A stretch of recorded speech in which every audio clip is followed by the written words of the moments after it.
He just that is the candidate recruitment support effort that really came out of 2012 as well. And we have a little bit of a panel discussion, but as we're getting organized, what I'd also like to do, yesterday at lunch we heard from Pete Ricketts, who's long been a member of this group, who was recently chosen as the Republican nominee for governor of Nebraska. But we also have another one in our midst who's also decided to step into the arena. Doug Ducey, who's the state treasurer in Arizona. He took Cold Stone Creamery for about 3 stores for an international enterprise. He's been part of this group. And also, a little neat thing, last year really stood up to a lot of the cronyism of the business community in Arizona and led the charge against a tax hike ballot initiative, which was successful.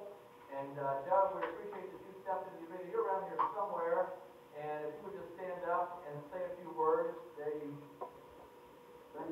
you go, thank you. And please share a few words. I know your primary is not until August, but it's great that you stepped into the arena as well. Thank you, Kevin. Thanks for having me here. I want to say thank you to Charles and David as well. I have been coming to this conference for years, and it's been very inspirational.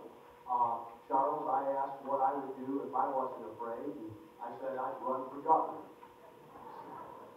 So in this business, you're known by the company you keep, and we're proud that we're off to a fast start.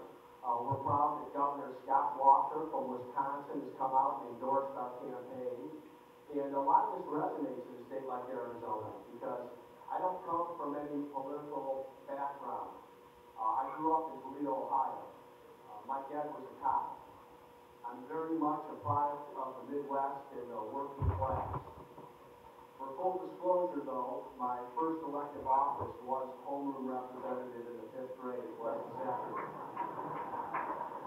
That was a tough primary, and a lot of those kids are still mad at me, so they're coming after us. But I get to tell the story in Arizona. My folks splitting up my junior year, my mom moving west, and a high school counselor literally pointing at a map and saying, Doug, school's affordable out there, and there's a lot of opportunities. So I got my Datsun D210 and drove from Toledo to Tempe. I didn't know one person, and I'd never been in Arizona, and it's been quite an adventure. And when I tell this story in Arizona, I'm able to ask people, how many of you were born somewhere other than the state of Arizona? It seems like 90% of the hands in the room go up. So I say, let's make certain that the bad ideas that are crushing the Midwest and killing California are not reapplied in the state of Arizona. And it doesn't matter what room that's setting, everyone starts applauding. It gives me confidence in the messaging we hear here at the conference. The fact that my entire adult life's been in the private sector, studied finance at Arizona State, worked my way through college at Anheuser-Busch, and then began my career with Procter & Gamble. And then, along with a few others, we built an ice cream company called Cold Stone Creamery. We started small with a good idea, and we built it to 1,440 stores from all 50 states. We operate in 25 countries around the world today, and I let everybody know we did it without government. We did it without subsidies. We did it without tax incentives for chocolate-dipped waffle cones. We did it the right way. Big dreams, hard work, and great people. And things like that happen when states embrace free enterprise. When I did run for treasurer in 2010, after I sold the business in 2007, I learned a lot at this conference, and I learned a lot when I stepped forward to battle a $1 billion permanent sales tax increase called Proposition 204. Prop 204 looked like it was a shoe in the past in September of 2012. We started to message against it. It was polling at over 60%. And on election day, we won. We literally flipped the electorate. And last year, for a change, taxes went down in the state of Arizona.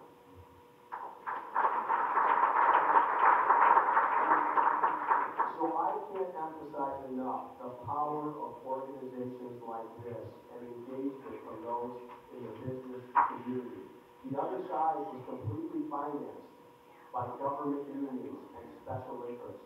And we didn't even have to raise as much as they did. We just had a better idea, and that was lowering taxes for all Arizonans. And it flipped that argument that they had that this would help education and help the children, because we were able to expose that these dollars were not going to the classroom. So what's next? I mean, the real action is in the governor's office, and I can tell you, Charles Murray, if you want to lead a textured life and get out of Paradise Valley, Arizona, you can come to Kingman and Bullhead City and Lake Havasu. But why I know our ideas here will resonate is that no one, whether they're in a Republican room or a Kiwanis Club or a Rotary Club, is happy with what's going on in our economy or what their children are learning in traditional K-12 classrooms. So I'm very confident we're going to take back the Senate here in 2014, but then the battle for freedom comes back to the states, and who's in the governor's offices is important, and I'm grateful for what this conference does. Thanks for having me. Undercurrent under the surface makes the mainstream get so nervous. It's time for purpose, for news to serve us, not with propaganda they use to hurt us.